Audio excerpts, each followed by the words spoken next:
So, welcome back to my channel. I know it's been a while since I've uploaded a video. I'm out today, Monday, in Crystal Palace Park in London with my 2021 Yamaha MT-09 SP. And as you can see, there are still some people about. So what I really wanted to do in this video was just talk about the bike, the good things, the bad, the ugly, and essentially have a look and see, you know, what I think about the bike, having owned it now for about 3 months, and kind of why I went for this bike overall. So the main reason was the electronics. So this bike has cruise control, electronic cruise control, non-adaptive. It has, well, the cruise control you can see is here, and it has also upgraded suspension. It's not electronic suspension, but it is manually adjustable fully. Kayaga fork at the front, and then round on at the back we've basically got an Öhlins rear shock, which is also fully adjustable. And in addition you get the colour scheme. I mentioned the cruise control. And the reason why I also got this bike is because of the electronic quick shifter here, which is an up and down, so quick shifter and auto blipper. Yeah, it's better than the competition really. So I was looking at the Kawasaki Z900 SE, but that again, it lacks a ride-by-wire throttle, it lacks cruise control, it lacks a quick shifter. So really for me the choice is quite obvious. You know, I've recently put on an Akrapovic exhaust, as you can see. Not many exhausts for this bike yet, but this is the one I've gone for. Akrapovic is my favourite. Of course the baffle is out as well.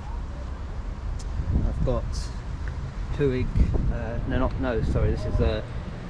this is actually Pyramid Plastics shock, rear seat cover, and Evotech Performance block-off plates for the rear passenger pegs. I don't often carry a passenger.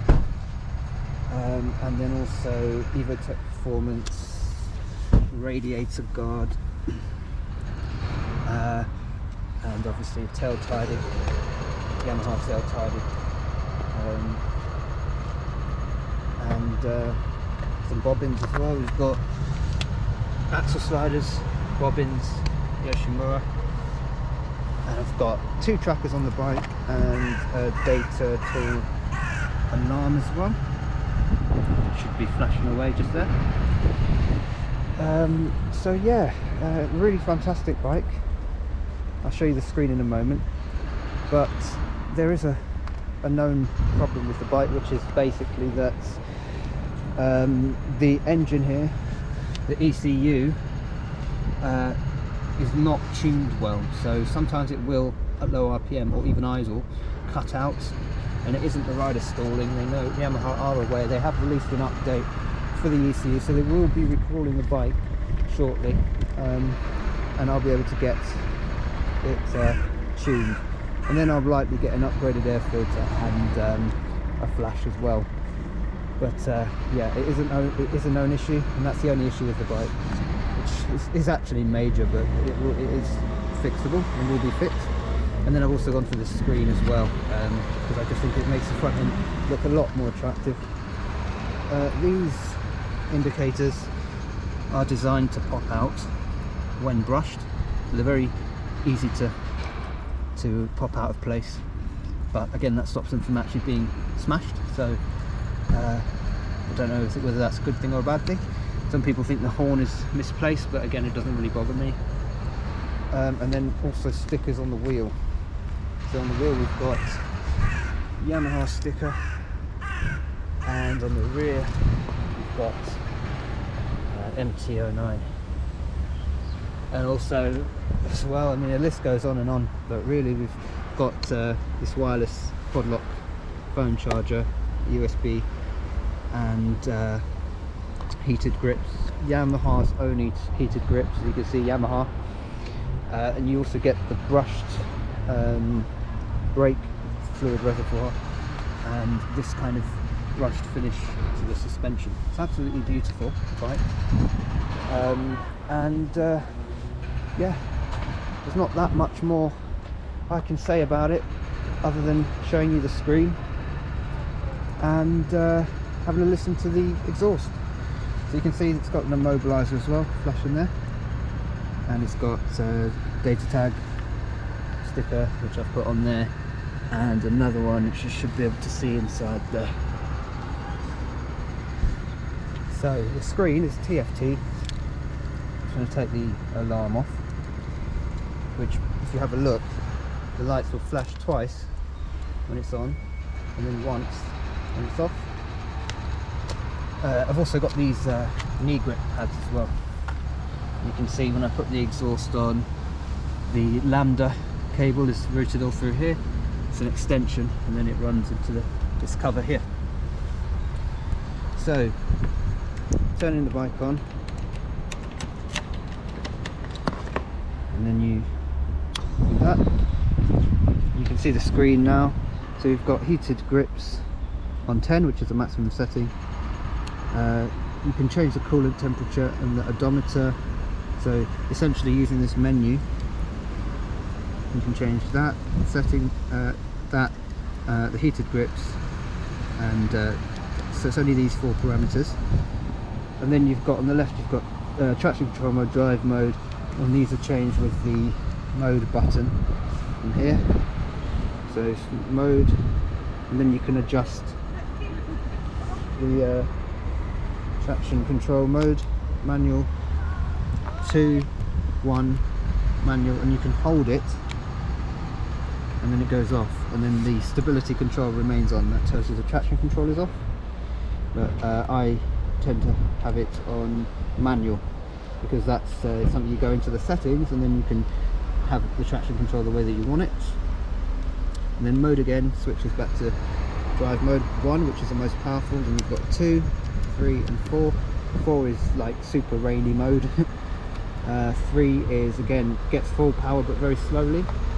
2 is more of a road mode, and then 1, and it has an IMU as well, so that gives you slide control. You've got braking control as well, so it's like cornering ABS, and again the cruise control is fantastic as well, so really lovely. All that's left really now is to have a listen to that exhaust, which is an Akrapovic, so enjoy.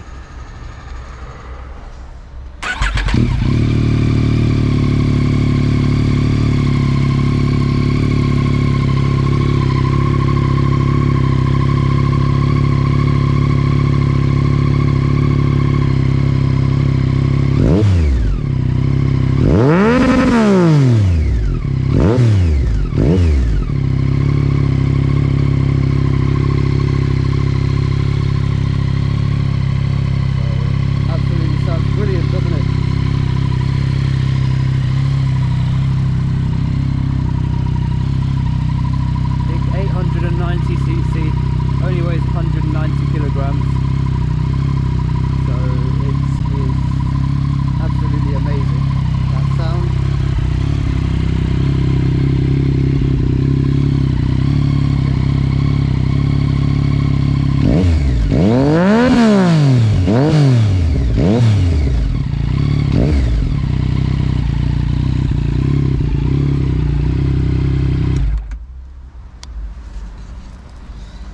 So, don't know what you guys thought of that, but if you liked it, leave a like.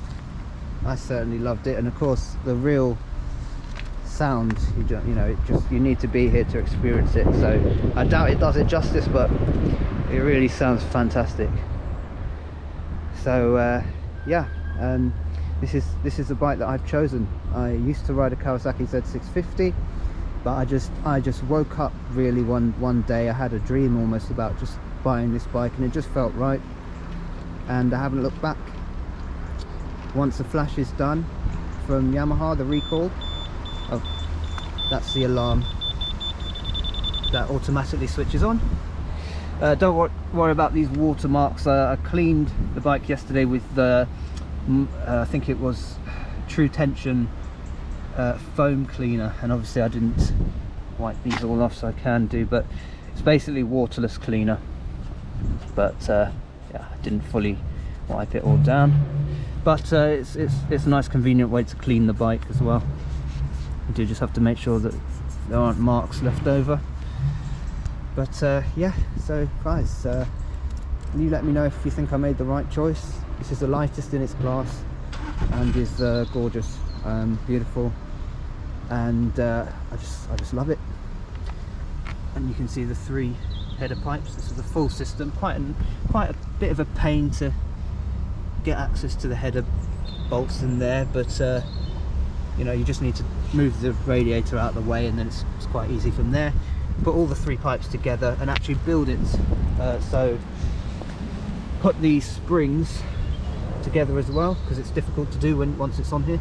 So you put these all together first, apart from the end pipe, and then you can put the bolt through there, line it all up with the headers, and get those down to the correct torque setting. Again, you can see the marks from the cleaner. I like the way the clutch is positioned as well, and that Öhlins shock is just fantastic, fully adjustable, and it makes all the difference. And you can see the bracket that holds the shock protector here, which is just rubber, and I've super glued it across there. And again, the smoked rear brake fluid reservoir and the Evotech Performance block-off plates. These bolts came with the Aquapovic exhaust, and it matches on either side. So you've got these bolts here which will match on both sides. And again, that quick shifter, just a fantastic machine. Done the chain today, got that adjusted, and the tank as well is beautiful. The paint, this is an absolutely fantastic bike.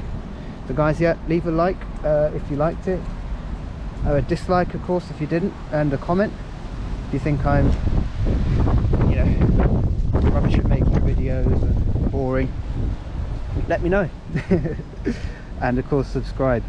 But take care until next time. One final look.